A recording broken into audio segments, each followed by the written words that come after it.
I should say hello, pilgrims. Pilgrims all. Thank you so much for coming. It's really, it sort of shows that something's happening. 10 years ago, something like 10, maybe 11 years ago almost, we were walking along this path, along the river, Medway, and we weren't calling it a pilgrimage, we were calling it just a walk, but taking a song back to where it came from.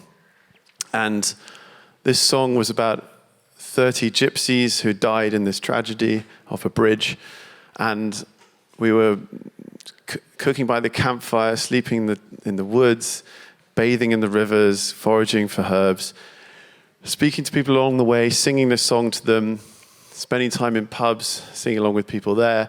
And it was a sort of magical, kind of almost made-up existence for a week. But then we got to the end, and there was this monument to where all the gypsies were buried. And there was this couple standing next to this monument in the churchyard. There was no one else in the village, no one else in the churchyard. And we said, "What are you doing here?" And they said, "Well, 10 years ago we tried to find this place, but we haven't, and we're here now, but only for 5 minutes." And we said, "Wow, that's incredible. What's your connection to the tragedy?" And they said, "Well, 3 of my ancestors died in the tragedy." And we couldn't believe it. And then we said, "Well, have you heard the song?" Because we had assumed they'd have heard the song, because it was written in protest against what had happened, because the Medway Navigation Trust hadn't looked after the bridge. And they said, "No, we haven't heard the song." So we realized we thought we were taking a song back to a place where it came from, the bridge, the Heart Lake Bridge. But actually, it was taking it back to the bloodline. And I think as I walked away, I felt in my body a quivering of some kind, like a quaking of this is meaningful, that something's happened here. And I spoke to my co-founder, Will Parsons, and I said, "What's going on here? This is really special." And he goes, "Well, I think there's something about the fact we had some kind of journey, a quest, a kind of narrative behind this, an intention." Maybe we weren't using those words exactly, but it was something like there was a story behind our journey. And that story sort of organized the magic around the walking. And so we looked into it, and we realized, well, we'd been to a few churches along the way, and there's this thing, we remembered this word of pilgrimage. And then we looked into the history and found out that Henry VIII had banned it in the Reformation in 1538. And asked Thomas Cromwell to create an injunction against wandering under pilgrimages. And I think initially you could think, well, that's terrible. Henry VIII shouldn't have banned things, and you get all uppity. Or you think, well, actually, this is an amazing opportunity, because this is a kind of blank slate. A lot of people here will have heard of Santiago de Compostela, and the hundreds of thousands of pilgrims that make their journey there every year. But they're in a way, because they have this sort of unbroken tradition, and especially in Spain, we know they never had the Reformation in the way we did. So they have this kind of unbroken tradition, and we have this broken tradition, which means that there's an opportunity to reinvent a whole new one. And today's gathering is about that reinvention. And what I'm excited about is I'm not sure what people are going to say, and I'm not even really sure what we want each panel to achieve or come to what kind of conclusion. We're sort of putting people on the stage who know a lot about different dimensions of where pilgrimage could go and the movement could go, and see what happens. And so we're starting with perhaps a more traditional, pilgrimage history, and that's what people think. It's about what happened in humanity, and we'll see with these the historians are going to come up. They are amazing communicators and of their sort of passion for history, and it's a strange thing that's happening. I think we're at this moment in time where we're on this sort of crisis moment, and crisis in a good sense of like a decision, which way are we going to go? And as part of all these different dimensions, there are things like this desire for meaning and purpose in our lives, and more connection to nature, and cultural heritage and maybe more connection to our ancestors, some way of alleviating this and maybe changing and integrating our way through the mental health crisis. And throughout history, pilgrimage has been used as a way, a method of a practice for changing yourselves inwardly when you come to points of life transition.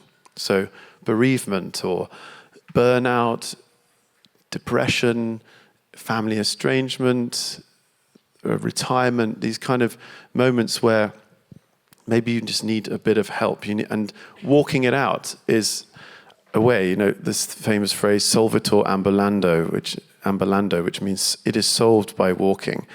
And I think there's something about the accessibility of pilgrimage that means it's good for our time. When we've got millions of people needing help with mental health issues and a lack of meaning and purpose, how do you get that many people doing something that will help? And there are many therapies out there, and there's a whole sort of supermarket of options, but each one requires quite complicated teachers and maybe and courses that take you through, and you have to pay money to do it, and you have the sense of I'm not good at it, whereas you can't really be bad at being a pilgrim. It also means I can't be particularly good at being a pilgrim either. We're all sort of pilgrims on this on the journey of life, but there's something about bringing that inner journey into the outer journey, and vice versa. There's sort of, by walking an actual physical path through the landscape, you're automatically walking an inner path at the same time. So I'm really excited about this kind of, it's a practice that within it can contain so many of the cross-culturally general spiritual practices that we know of, like meditation, connecting with nature, connecting with animals, singing, chanting, fasting, connecting, observing holy days and festivals, prayer. I guess you can do yoga, you can do, and all these practices that we know of and that are taking off and have been taking off for the last couple of decades are actually something they can all be done within the practice of pilgrimage. And I think anyone can walk alongside each other without needing to believe the same thing. You're going to the same place, not necessarily understanding why you're doing it. And I think it's this not understanding why you're going to a place. Like on some level, going to Canterbury Cathedral or Lindisfarne, you know why you're doing it. Well, that's what pilgrims do, and you go there and something will happen at the end. But actually, if you really think about it, you have no idea why you're actually doing that. And that openness to the unknowing at a time when everyone seems to want to know what to do, because it all seems to be going a little bit complex right now, a little bit chaotic. At times like that, people want to grab onto easy answers, easy solutions, and this is the way forward. But actually, maybe we need to sit more with the state of unknowing and being comfortable with uncertainty, and that may actually help us quicker get through this and in a more pleasant way. And pilgrimage is that. You don't actually know what the journey is going to bring. It's not, there are some elements of it that are obvious, but a lot of it isn't. And I think that's the essence with which I want to explore all of these panels, is this sort of fool character walking off the edge of a cliff, like in the beginning of the tarot card deck. The card 0, the most important, perhaps, card, because it's the beginning of the journey of life and of the soul's evolution. And it's a young man with a scrip over his back, with a dog next to him and a white rose, walking off the edge of a cliff, looking really happy. And I think that's really what a pilgrim is someone who's walking off the edge of the cliff into the unknown, and somehow it's all going to be fine. And you're going to land and it's all going to be good. So I think that's enough of an introduction.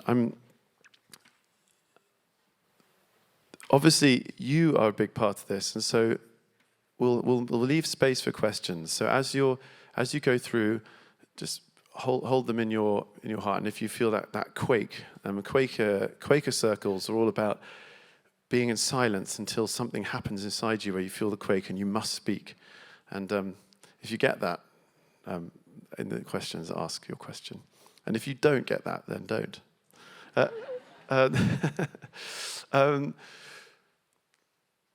So I'd like to introduce, Alice Loxton, Daniel Wilson, and Luke Sherlock, who are coming down the stairs now. Give them a round of applause.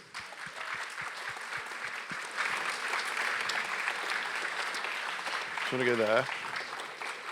Yeah, okay. I'm going to have to get through here. Yep. Okay. Mic drop already. So good.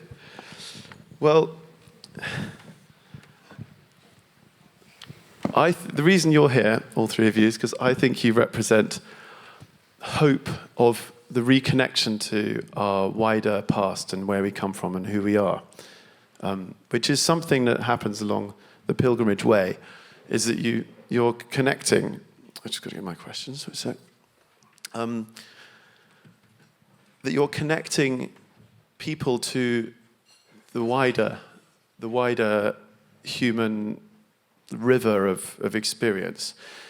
And each of you have actually got pilgrimage experience, which is an amazing thing. And your ability to communicate and welcome people into what has often been a preserve of maybe slightly nerdy, kind of geeky kind of thing, that actually history is more than that now. It seems to be something that everyone wants to connect with, and not just to learn loads of facts, but to sort of know who they are. So, I mean, Luke, you've been English pilgrim for a while, and your passion for churches and taking people into them is sort of palpable, and the way you make the videos and how you draw people into these incredible spaces with beautiful music and facts and ways of opening up what's going on inside that is clearly taken off. Daniel, you're doing the same. A love for great British architecture, but actually it's not just a sort of static love. You've actually walked through the landscape. You've done a pilgrimage route and engaged with these amazing sacred buildings in that way. And Alice, I can't remember exactly how we met, but we know each other for a while now. I came on a pilgrimage in You Oxford. can't say that. I always forget that. You actually came on a pilgrimage in Oxford, yeah. Oh, yeah. Okay. But it's sort of something happened on that day which awoken a little seed that has grown into your latest book, which is coming out very soon, and on the Eleanor Crosses. And these, you walk down the spine of England. Now, why did you do it? And what did you discover? It's a good question. So I'm a historian, and I think my approach to all of this comes from a love of history, a love of finding wonderful historic gems in surprising locations. And I was fascinated by the story of the Eleanor Crosses. I don't know if people know what the Eleanor Crosses are. It's a really wonderful story, and I was so surprised that it wasn't better known, and that's why I really wanted to write this book. In 1290, the Queen of Edward I, Eleanor of Castile, died near Lincoln in a village called Harby. Afterwards, they had to carry her body from Lincoln to London in December 1290, and Edward was so grief-stricken that he built these 12 incredible stone monuments, the Eleanor Crosses, that marked the route of her funerary cortege. And the final one was Charing Cross. So it's where we get Charing Cross from. And so in December just gone, I walked that route from Harby Village, where it's just this kind of empty field where there was this manor house where she died, and then to Lincoln, and then down through all through these towns like Stamford, Grantham, St Albans, and lots of surprising places like Dunstable, or walking through Stony Stratford or Milton Keynes, all the way through to London, ending in Westminster Abbey. So for me, I knew it was going to be this wonderful way of telling the story of England's history, you know, all of the amazing history you can see along the way. But equally, Guy joined me on a day, and I really think it transformed my view of that whole walk, because I didn't know if it was a pilgrimage, I didn't know if it was a walk, and I didn't really know what the difference between the two were. But there were all these markings of a pilgrimage, pilgrimage. Like I was walking from cathedral to cathedral. I was doing it in memory of a person from a long time ago. But somehow when we were walking, and I think it was the fact that I didn't know also was fine, and that and it was, as what you were saying just now, this kind of openness to not knowing where you're going and just being open to seeing what was gonna come. And in fact, when Guy joined me on this one day, do you remember when we were within about 5 minutes when we were walking, we came across this little pond. And then we found this tiny plaque kind of like nestled in the reeds, and it turned out that this had been a point where there had been a chapel on the water, where for about 150 years there had been a chapel, and it was this wonderful kind of description of how there used to be singing, and you used to be able to hear the ducks quacking whilst you were singing hymns and things like that. It was no longer there, but it was kind of held. It said this wonderful quote about holding it in the villagers' hearts or something, and then and I just thought, what a wonderful kind of it's so surprising what you come across. And when I was with Guy, and I suppose my eyes were open to being curious. The riches to be discovered were even more richer. Thank you. And Luke, your Glastonbury Waterway pilgrimage, it combines myth, landscape, and spirituality in just the title. Now, when you're walking along it, what moment really stuck out for you? Because I know you actually ended up where you now live. Well, I think I owe you a tremendous debt, actually, because I believe you came up with the Glastonbury Waterway. Is that correct? Well, yeah, the British Pilgrimage Trust did. Yeah. Yeah. And it's from, for those who don't know, from Bath to Glastonbury via where I now live and own a bookshop, Sherlock and Pages in Frome, just on the edge of Somerset, Wiltshire. Which is the ultimate pilgrim's bookshop. I went in, and it's like being Neo in the Matrix, and if you download everything into your sort of brain that you needed to know to be a pilgrim, it'd be that bookshop. So I loved Guy's excitement when he'd been in it. He texted me and was like, "I've been." It was wonderful. But that pilgrimage was so important to me and my partner, Agat, because we had a week off after COVID, and we needed to just collect ourselves, be outside, connect with nature. And we chose that route pretty arbitrarily, actually. We went on the British Pilgrimage Trust website. I've always loved Bath. I've always been drawn to the southwest. And with Glastonbury being at the end and all of the myth and legend and real history there, I just thought it sounded really wonderful and enriching. And to be honest, I wrote an essay about it on my website. My partner is French, and her family live in Provence, so I felt like I really needed to roll out the big guns of the English countryside to kind of convince her that Britain, England had a lot to offer, so that we could kind of secure our future here. And we walked into Frome, which is a little town for anyone who hasn't been. There's Catherine Hill there, and it's full of independent shops, and it's really kind of crooked, wonderful architecture, cobbles on the streets. And I just remember walking down there and looking at Agat, and I could just see that she was kind of falling in love with this place. And then just after that, we left to go camping for the night, and the sky was kind of pregnant with rain as you start out on the East Mendip Way, and it was ever so atmospheric. When we put up our tent, there was a huge rainbow appeared, and it was just magical. And we didn't know then that we'd end up living where we do, but all my experience of many pilgrimages now is you never know what's going to happen on them, but they always open up some sort of new path in your life. And I've even been skeptical of that when other people have told me about pilgrimage before, but reflecting back, it's definitely been true. That was a really formative journey. Great, that's so great.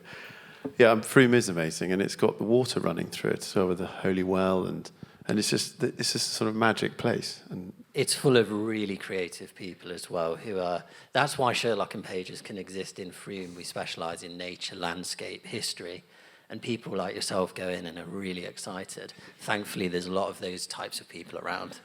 I realised I was a pilgrim nerd when I went in, and I just suddenly realised, okay, I've become a pilgrim nerd. Okay, so Daniel, on the way of St. David, what was the moment that surprised you? When did the history really come alive? So I walked from Tenby to St. David's over the course of about just over a week, a year and a half ago, sort of.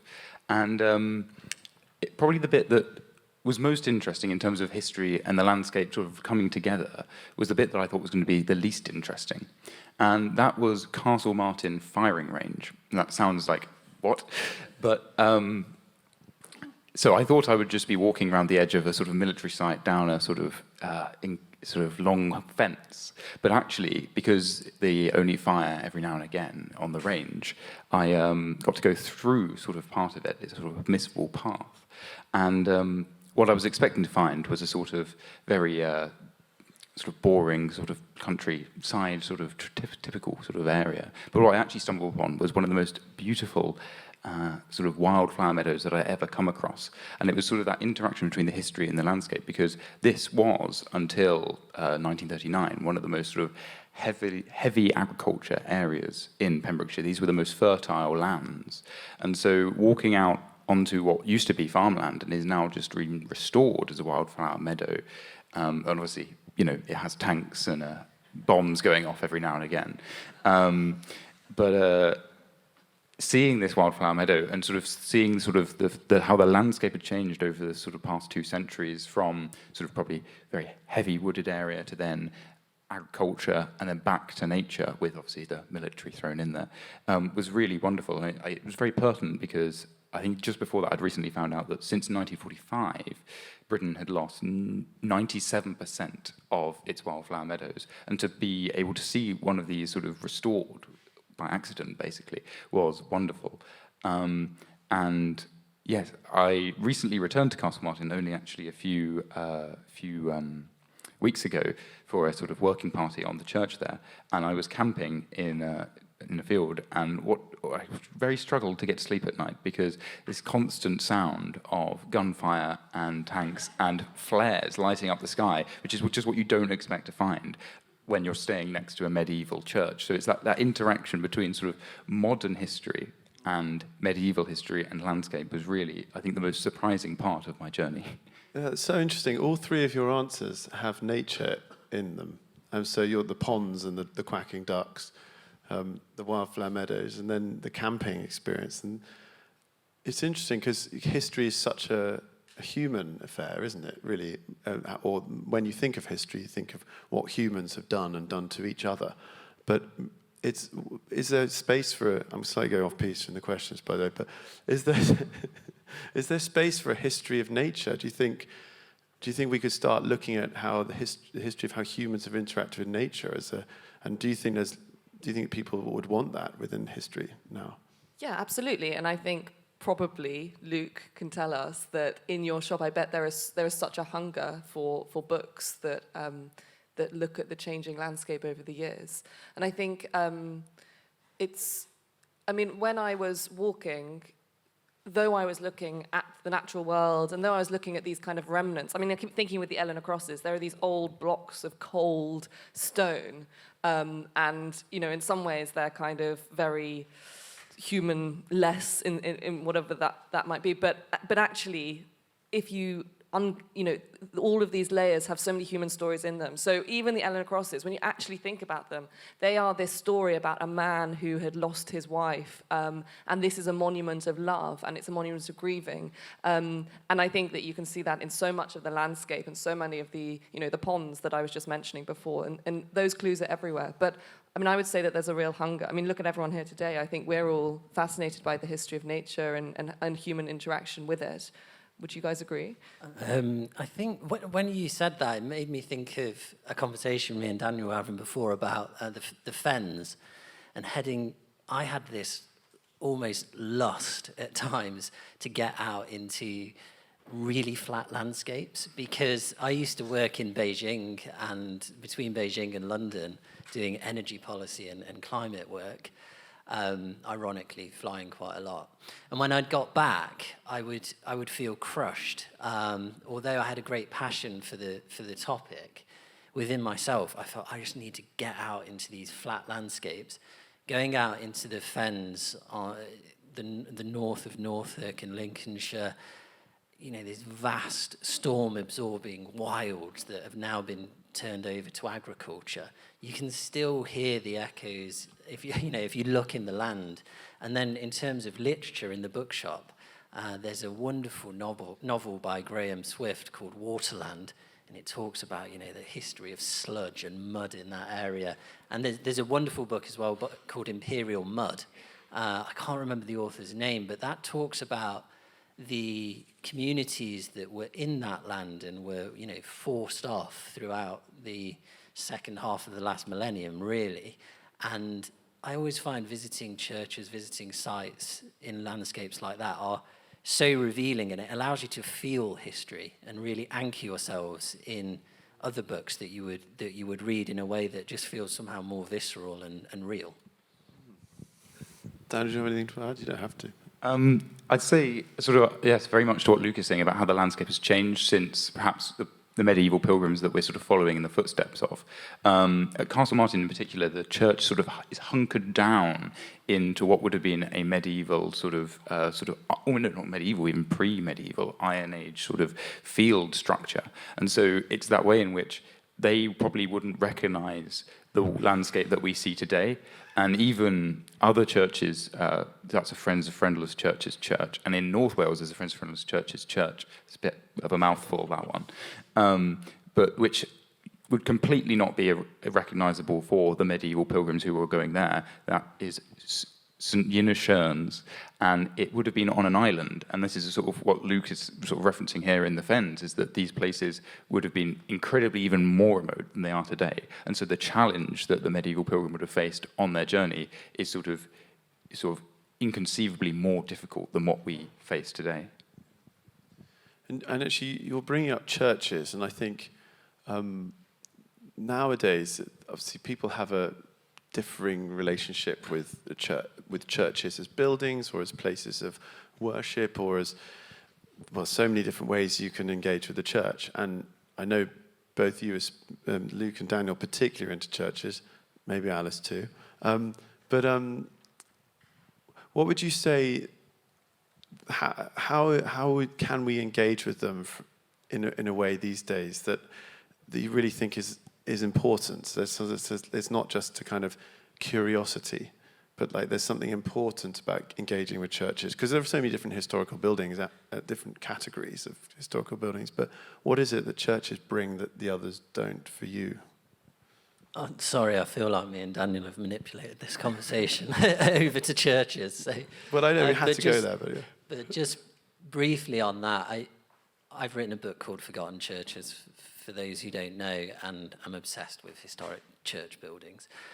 And often I'm asked the question, what happens to the future of these church buildings? There's so many, thousands upon thousands of them. Congregations are obviously falling, money is limited, etc. And also the popularity of the religion, is rising in some respects, but in other, it's a very complex relationship we have. And it's very geographical as well. And so there's going to be difficulties, but what I always say that I hope is that these are a spiritual inheritance, no matter how you come to them. And I very much like the British Pilgrimage Trust, come as you are philosophy. And I think that as long as we have a respect for that, the contemplative value of them, because they were designed to soothe and to awe. And I always have a feeling that I don't want to be a purist and say that, these buildings can't be turned over to other uses and there can't be any changes. I think that's probably necessary. But what would be a real shame is if that spiritual inheritance wasn't respected in allowing them to still be places in this chaotic world that allow us some time to contemplate with ourselves if and when needed. Thanks. And Daniel, you spent time with them. Yes, well, I'll add on to what Luke is saying there about the sort of the crisis of churches. And when I mentioned that the Castle Martin church that I refer to is a Friends of Friendless Churches church, some of you may have heard of I'll shorten it FOFC, but they care for 60 or so redundant places of worship across England and Wales of all of the major Christian faiths and denominations. And they take the view that which is what Luke is saying, that many of these churches cannot be used for other purposes. And if they are used for other purpose, the only other purpose they can have is as a house. And therefore we would lose that spiritual value, the way that they are sort of places of spiritual succor in the landscape for, the passing individual. And so while it is great to sort of present these places of worship as a historical site of interest, they do have a sort of a resonance with the soul and the way in which they interact not only with their landscape but also with their local communities for centuries is something that has to be cherished and can only be cherished by their continuation in a preserved state. That they can't have that role if the building becomes a house or a cafe or a shop, really. So it's a tightrope you have to walk in terms of what to do with the buildings in the coming decades. Yeah, a tightrope. And in terms of the medieval nature of when the communities will have been engaging with these places in much more. I mean, there were so many of the 16,000 churches. They're really big, some of them in random places, and you think, why are they so big? And so many people must have actually gone to them. And obviously things have changed, and presumably pilgrims have changed. But like Alice, when you were walking, you were basically doing a medieval pilgrimage because you were doing to schedule, like the exactly what they did, visiting each place at the moment they visited, at the right time of year, on the same sort of days of December.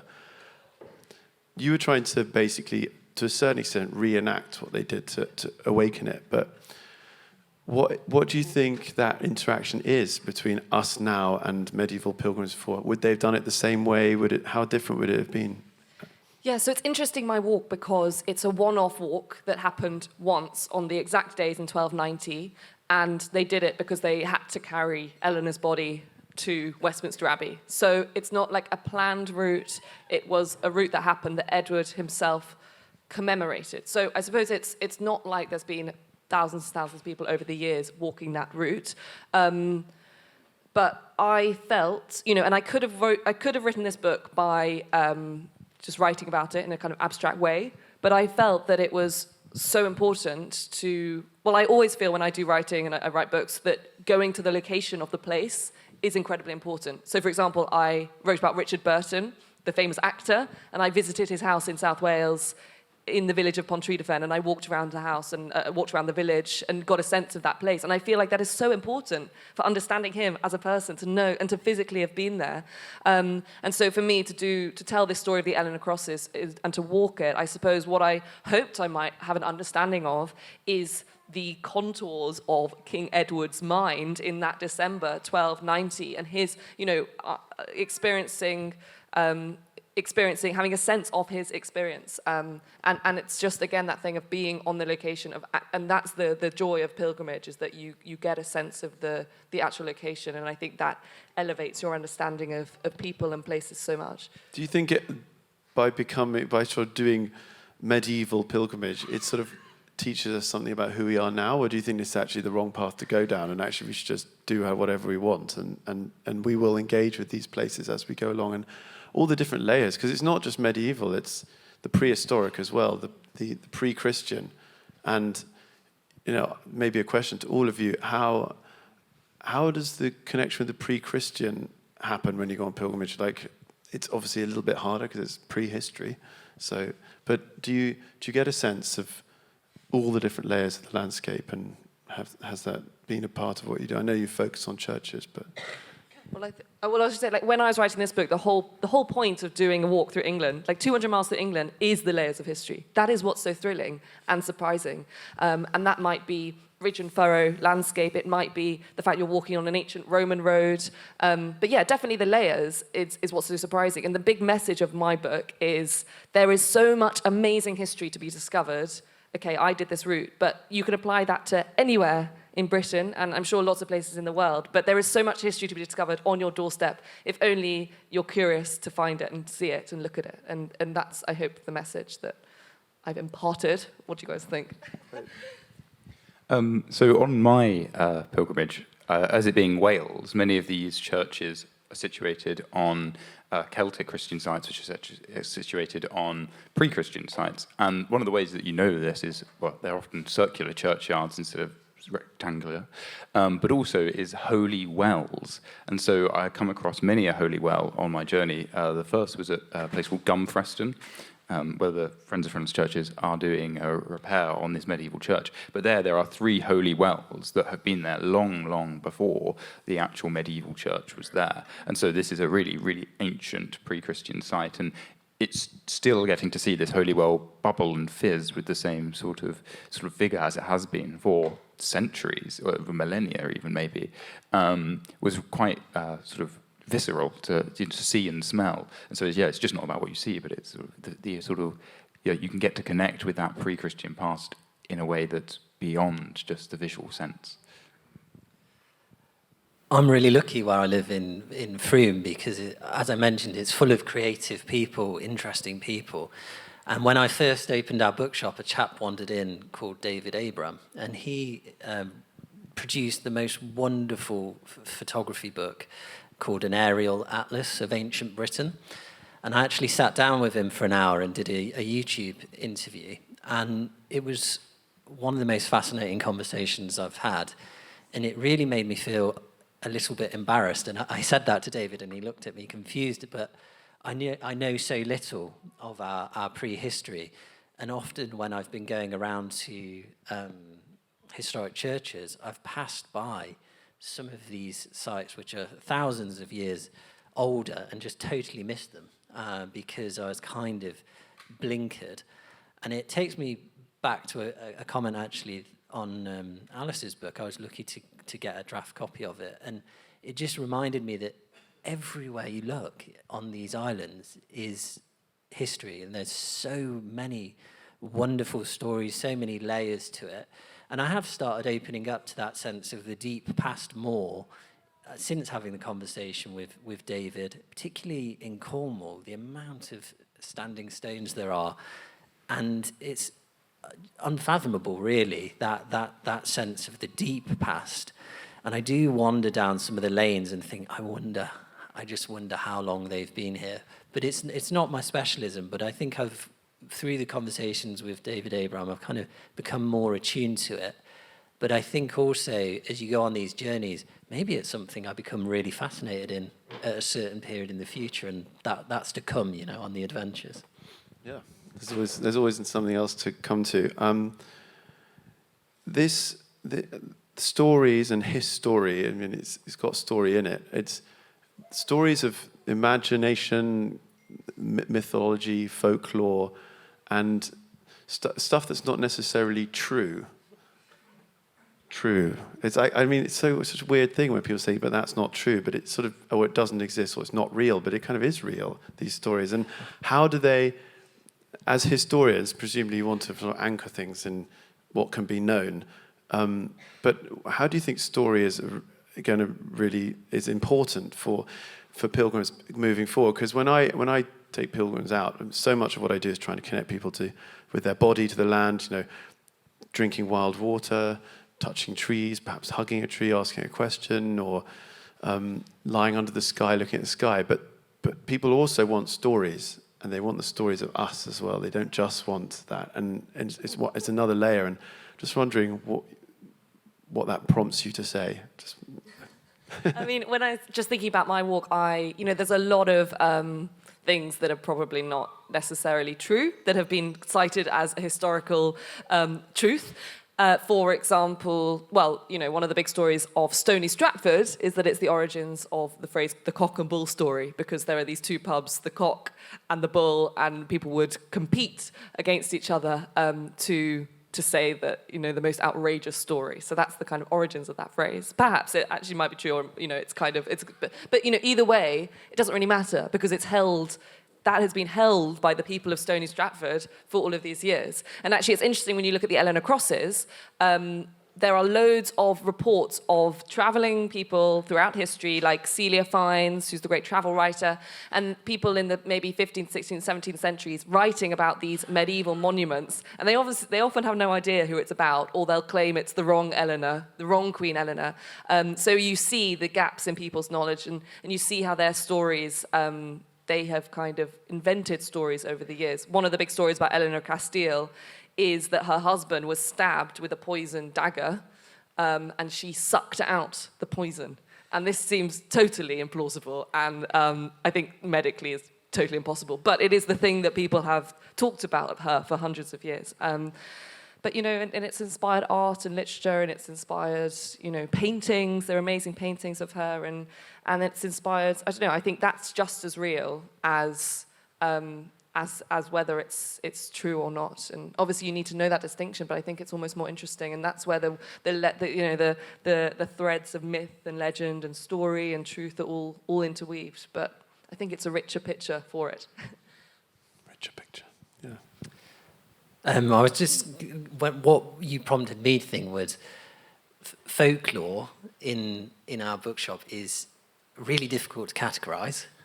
We never know where it sits. Is it history, fiction, non-fiction?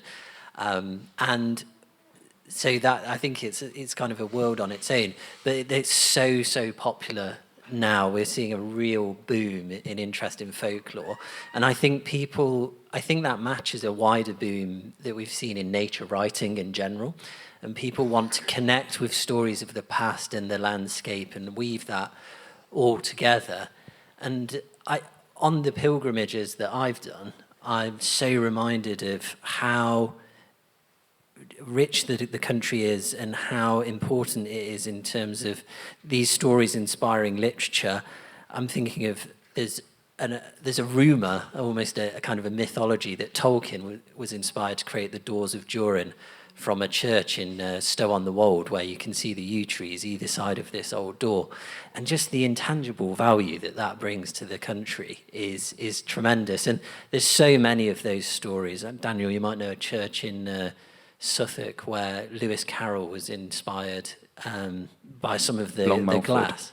Long Melford. Long Melford, Very there good. we go. Good knowledge, guys. So they're everywhere, these stories, when you go around. There's always something else which someone riffed off and, you know, helped create the rich tapestry of our culture, really.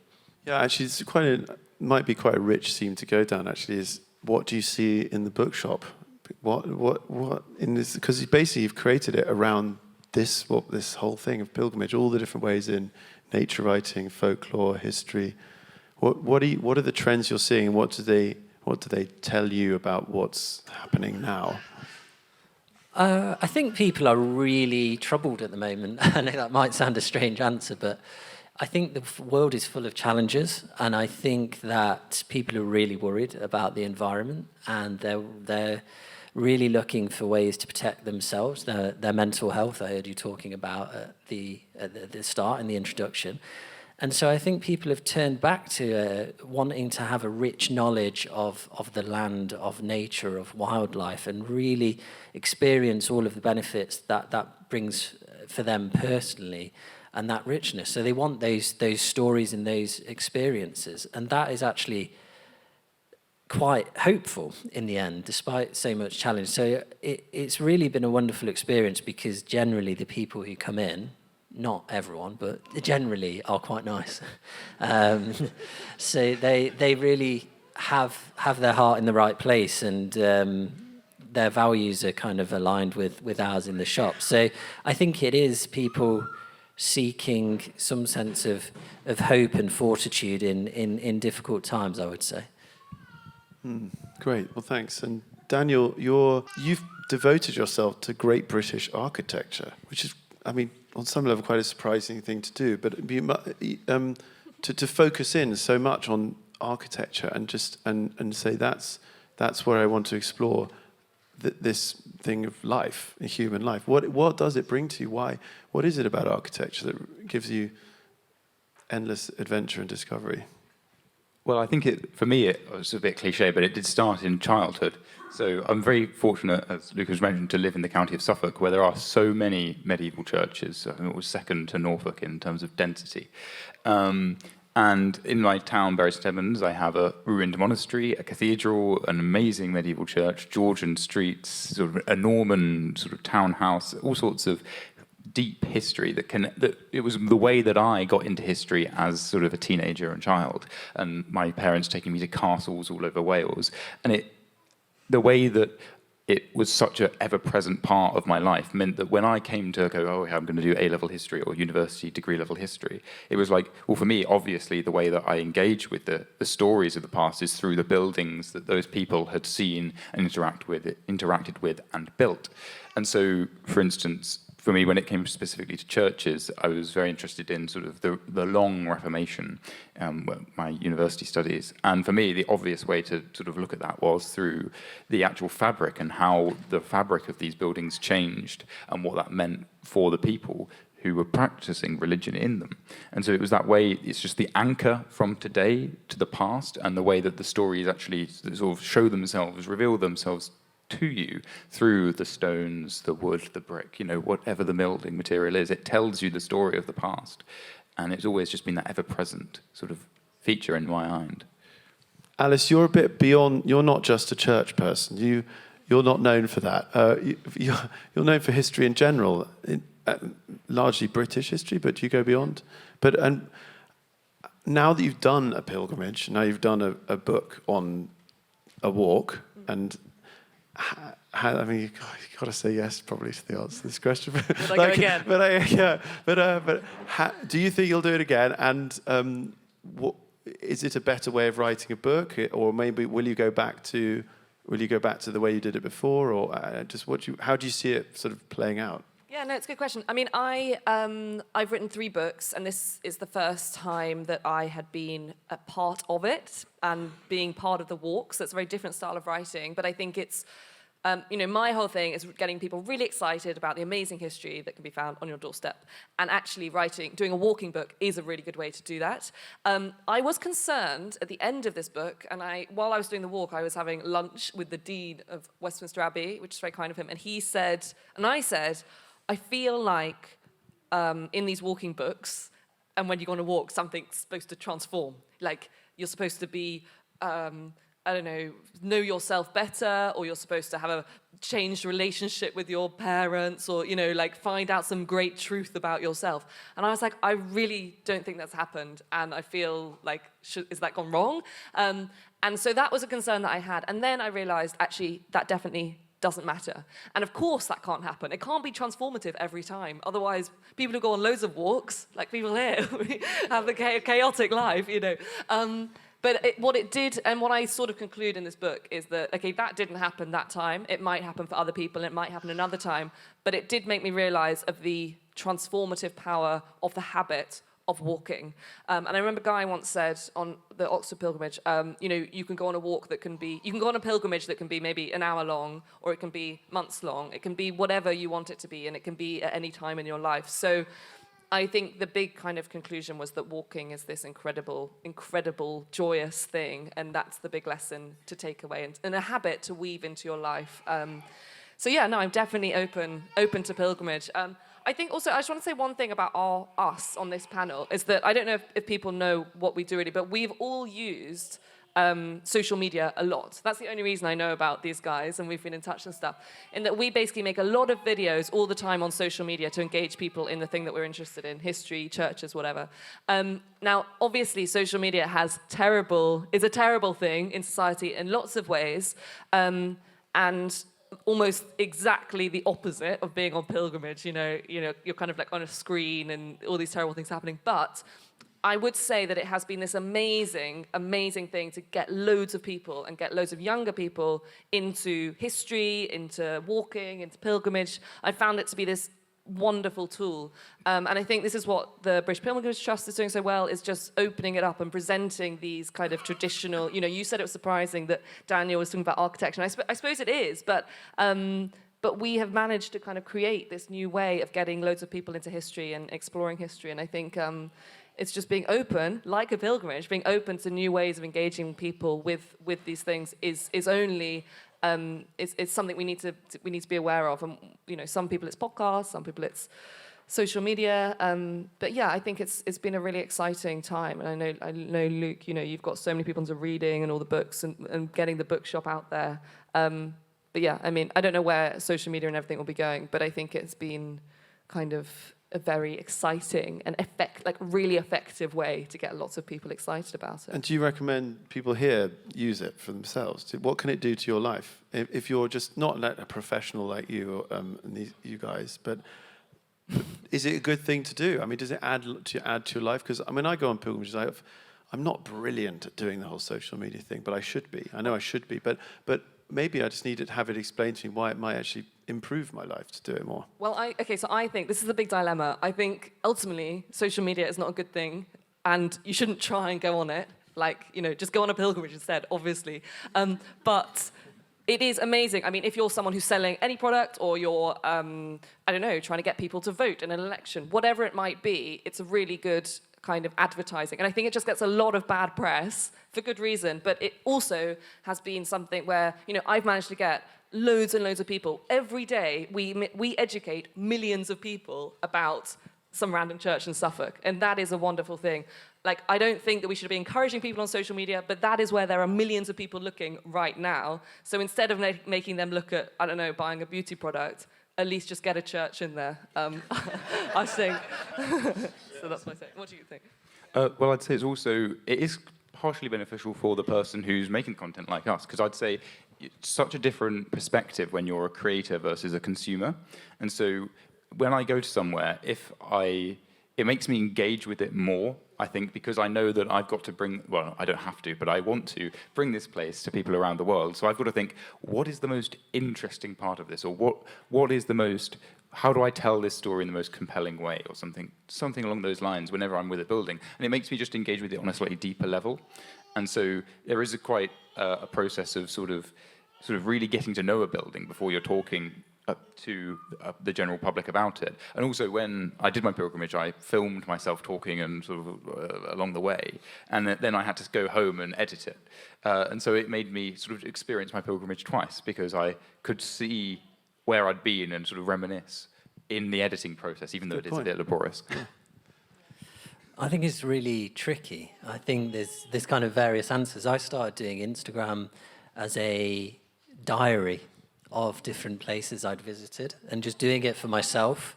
And then I met some wonderful people, and that was really enriching. They were really, really nice. And now I think there's kind of two things that I do. I take a lot more photographs, and I find that I'm quite selective in what I do. I did the Saints Way in Cornwall from Padstow to Foy recently. That was a brilliant route, and I was really, really selective with how much I kind of used the phone on that. And I think that that's really important. I did the Camino de Santiago across the north of Spain, and I did way too many videos, kind of just didn't feel like I was fully there. But again, that was probably a lesson that I needed to learn. I needed to realize that, everything in moderation, right? And I guess everything in life, ultimately, it's how do you do it, right? And then putting the phone away, putting the devices away in the evening, and reading, and making sure that you're kind of staying with your thoughts sometimes. Actually, on the train here this morning, I was doing some kind of prep for the talk, none of it which I've used. But maybe it'll come out another time. And I reached for my phone, and I was like, no, that's naughty, Luke, don't do that. And so I just think it depends how you do it. Yeah, that's really good, the how you do. Also, I haven't really used any of these questions either. It's just the way of the thing is unknown. Well, I mean, we're here in London, and one place you can't really do social media is Westminster Abbey at Evensong. And I go regularly, and I really recommend it. That it's 5 p.m. every day, and it's a 45-minute service, and it has incredible composers of the last 500 years. So from a musical history point of view, you get to experience the whole of, since basically the Reformation, all the amazing music since then. And it's Shakespeare in English. It's very sort of Harry Potter-ish type experience, like these choir boys with their rough singing unbelievably perfect music, and they're sort of world class at what they do.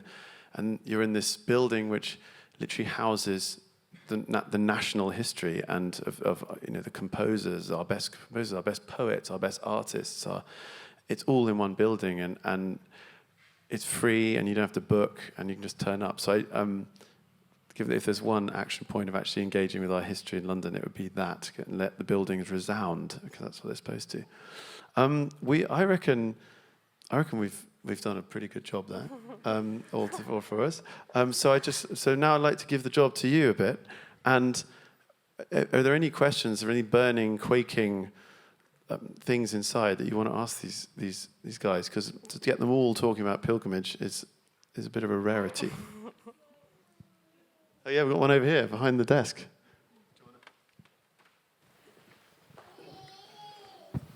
Yeah, thank you everyone for what you shared. I just wondered, what are some of the maybe good Christian, I know not everyone here will be a Christian because you spoke quite a lot about churches, what are some of the good Christian contemplation practices that fit well with pilgrimage, but also how you do that when you live in a busy city? And I work in politics and media, and that world is not, easy to connect with this world, but in some ways that world needs this.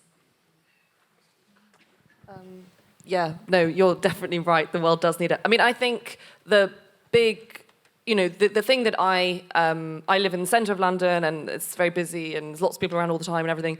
But and I don't know if it's really a Christian thing, but this is what springs to my mind, is that it's just being alone and quiet and in nature and walking for hours and hours and hours is like the most restorative thing, and that feels like an ancient practice that people have been doing for hundreds of years. I think also, when I walked all this way, it is amazing. I think maybe one thing that people should think about is that you can actually walk to get to a destination. Like, you don't just walk to go on a nice walk. Like, I walked from Lincoln to Stamford, to Grantham in a day, and then I walked from Grantham to Stamford. And actually now when I put stuff into Google Maps, I'm like, oh, I could walk there in 4 hours. You can walk. Like, this is 3-4 miles away from where I live. It wouldn't have taken that long if I'd have walked there this morning. And maybe people should just actually use walking more as a means of traveling, especially in London. You're often only going 3 miles, 4 miles maybe, and that doesn't take that long, under an hour. But yeah, I mean, I don't know if that really answers your question, but I think in being in the centre of London and all that, walking is an undervalued thing. I think there's a great tradition of Christian mysticism that can teach us a lot of lessons in relation to pilgrimage. A name that quite a lot of people in this room will probably know is Marjorie Kemp, in the early 15th century, who left a lot of really interesting, quite crazy writing sometimes about her life. And one of the things, she's known as a famous pilgrim, engaged in contemplative listening, the more mystical side of kind of Christianity. And I think she went on grand pilgrimages to Jerusalem, to Santiago, to Rome. But she also went on journeys that were just a mile or two and called them pilgrimages, and really took the time. And I think it's carving out that time and space, however you're coming at it, with faith, without, to convene with yourself and to listen. I think there's a lot of wisdom there if we allow the time to listen, I would say. So I think you might get people saying, well, aren't you just going on a walk? That's not a pilgrimage. You're not, camping for 3 days and flogging yourself or whatever. But, actually the medieval tradition of pilgrimage, it really doesn't need to be that far or that long. I think something that I did on pilgrimage, I'm sure you both did this too, but it was sort of a big step for me because although, we walk on our daily basis, I think if you go out on the street now and you look at people, they're all walking around with headphones on, they're on the telephone, they're swiping on their phone. And I just made a real point on my pilgrimage that I would not, even though I was filming myself, I was not going to listen to a podcast or listen to music. I did bring headphones, but I didn't use them. And that was a really point I made for myself, as to just engage with my own thoughts. And, when I was on my pilgrimage, I had a lot going on at the time. So it was a way for me to sort of escape what was going on at home, but also contemplate what was going on. And I think we could all probably incorporate that into our daily lives, maybe. when we're getting the bus or when we're on the train or when we're just walking, then it's that being present with your own brain rather than just trying to cram yourself full of sort of stimulation to get rid of the pain. And also you can use that to, you can use, as Luke was saying, the pilgrimage doesn't have to be very far. And something I love about London is no matter where you go, there's usually a very, very good church or a very good public square or whatever, where you can find quiet. Like, was it All Saints Margaret Street, just off of Oxford Street, is one of my favourite churches. And the sound difference, if you need a space to be quiet and just think, that the sound difference between being inside that silently still church and the bustle of Oxford Street and Regent Street and whatever. So yeah, just I guess being present, and they're always there if you need them, the churches, even if you aren't a Christian. And also, actually, something that just springs to mind when we're thinking about, I think this is quite a Christian tradition perhaps to do, is singing. When, in a kind of strange opposite to what you've just said, obviously to be quiet, but when Guy took me on a pilgrimage around Oxford, we were in the meadows, I think, in the meadows outside Oxford, and Guy was singing this old medieval song, and it was so beautiful and joyous. And on other occasions, we've been together, and I suppose singing, you can do it together. Even on Tuesday, we had this comedy night in Soho, and Guy made everyone sing this pilgrimage song, and that was a really wonderful thing and special. I don't think we do that much, but it's I felt it was like a special moment. Guys, great answers. Modern day mystics. We all can become a mystic. It's not that far away. Any other questions? Oh, you got there first. Wait a second. This was a great talk, all the three. Just want to congratulate you first. But equally to find out, I was really curious about the question that you had in the program about what is today a pilgrim, or how do you define a pilgrimage, as opposed to a walk or walking? Does it have to have a religious or spiritual dimension to it? And if not, today in our world, how can it be used as an act of resistance? Firstly, you answer that question. What do you think? Do you think a pilgrimage has to be a certain? What does a pilgrimage to you? So, well, a pilgrimage, I guess, is a journey. But I'm kind of curious, when we look at pilgrimages that have been continuing over centuries, they've been kind of reenacting a route from the past. So I'm curious about the new routes of today. If we didn't have to repeat those routes or reenact them, where could we open up a space to a new way of approaching this? And how could it be used as an act of resistance? Because walking is actually the simplest thing that we can all do. And it doesn't require anything except some willpower. Okay. All right. We can. I thought of the works of Diana Webb, who wrote a great book around the turn of the millennium about pilgrimage in England, medieval England. And she says ultimately, the definition of pilgrimage for her is it marks an occasion in life, but it doesn't need to be, the temporal duration is kind of irrelevant to that. And I think for me, it's always been about making that time for contemplation. But I think there's a great deal of semantics that you can argue about at the end of the day when it comes down to this. And I think everyone will come to it in their own way. You used a phrase about pilgrimage as resistance. And I thought it prompted a thought in my head about how powerful that can be and has been in history. And it's probably relatively rare that it's been done in a really profound way, but it made me think of the Jarrow March during the Great Depression, and people from the north of England, and I had ancestors involved who, marched down to London to put their case about the great poverty and struggles they were going through. And I think that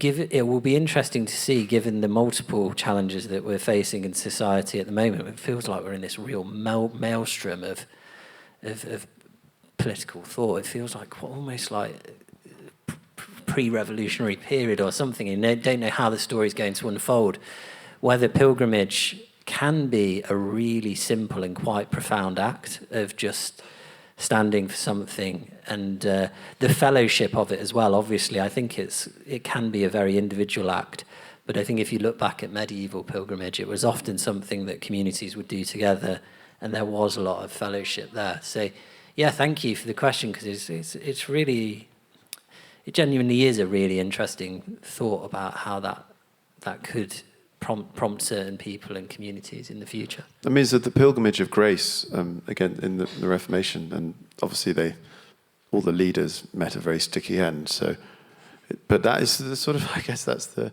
story of Christ anyway. He does all that he does, and he ends up, being crucified. So but still, there's a power within the resistance, and actually saying no, and no, you're not going to do this, and I'm not just going to walk. And in terms of the new routes and old routes question, you can't really follow a perfectly old route for two reasons. The land use has changed, and there are different public footpaths, and some paths don't go over land, and all that kind of shifting over hundreds of years. So the chances of having a continuous route for the whole of a journey is very, very, very small. There are some ancient trackways that are unbroken, but they don't last forever, and they're sort of small tracks.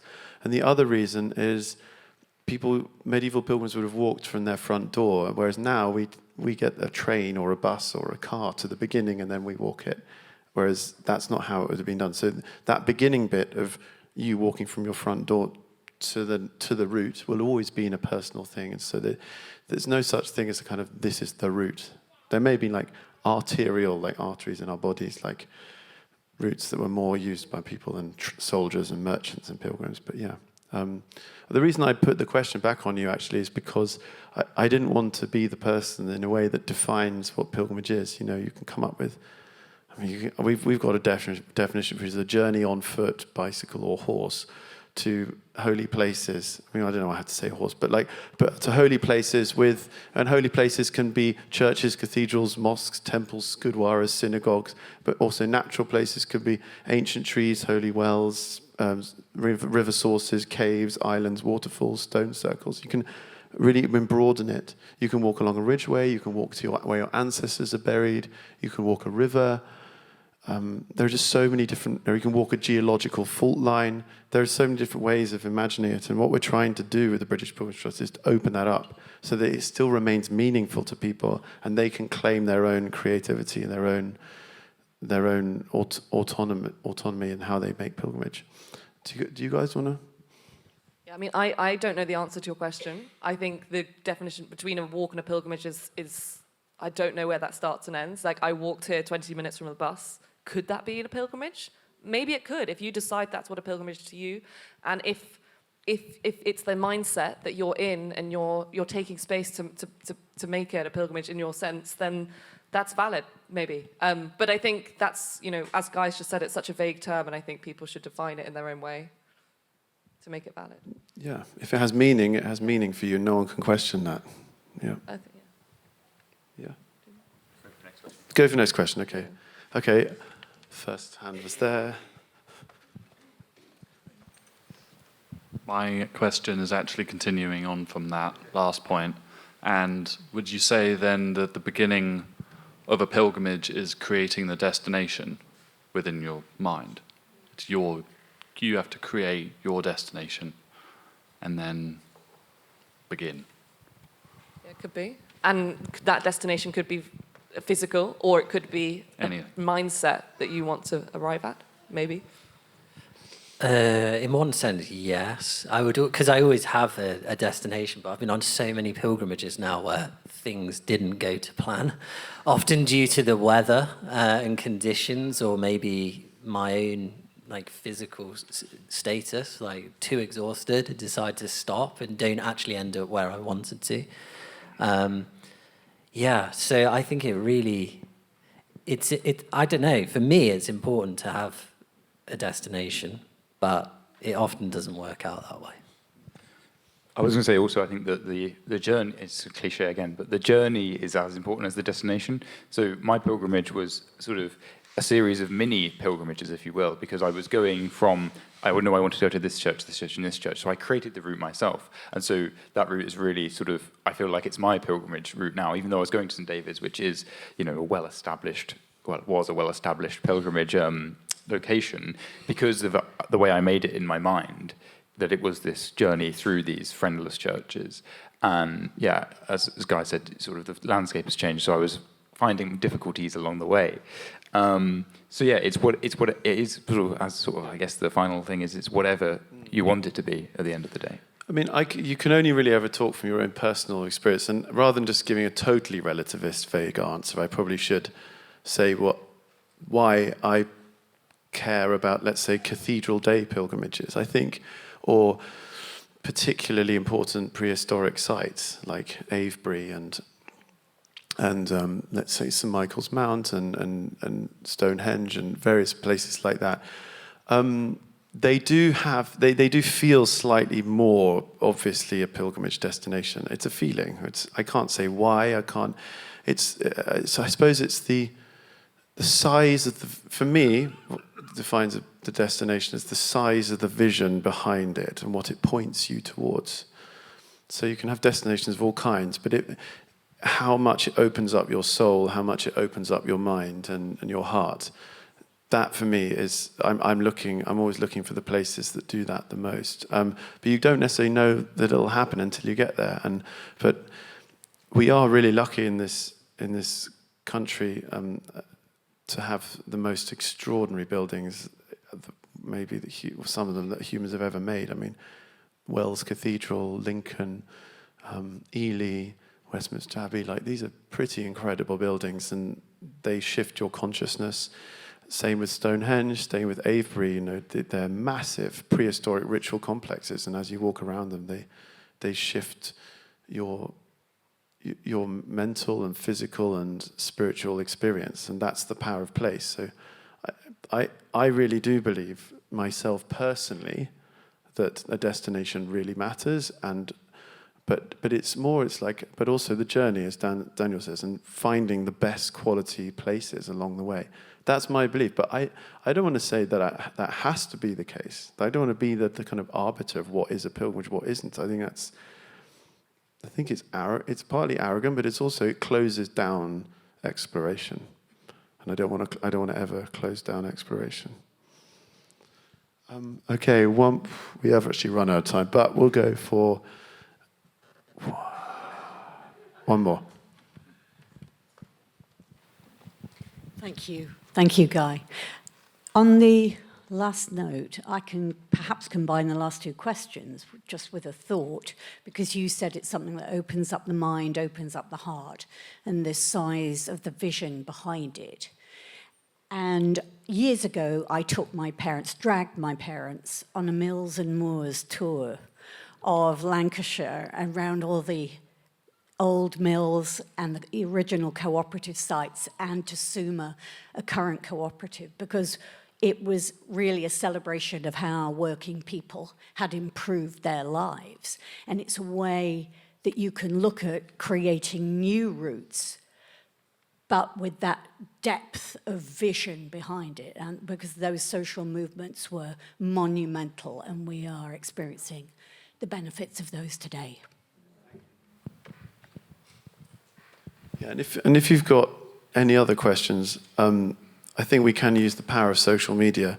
That when we eventually put this out onto the airwaves, that you can write in your questions. And I'm sorry, I've given you loads of extra work by saying that, but I mean it's a way forward, and also it's a way of often the questions are really important in their own right, and just saying them sends other people on the path, even if they're not answered as fully as you want. So we'll make that possible. And yeah, thank you so much. I think that's a good, grounded start to the day. And now we've got a break. I don't know, I should know the answer of how long. Can someone tell me how long it is? 20 minutes. Great, 20 minutes. See you back here. Thank you for having us. Thank you, Alice. Thank you, Daniel. The book, Eleanor. Daniel has this brilliant YouTube channel. Don't stop your journey here. Unlock more potential with this recommended content.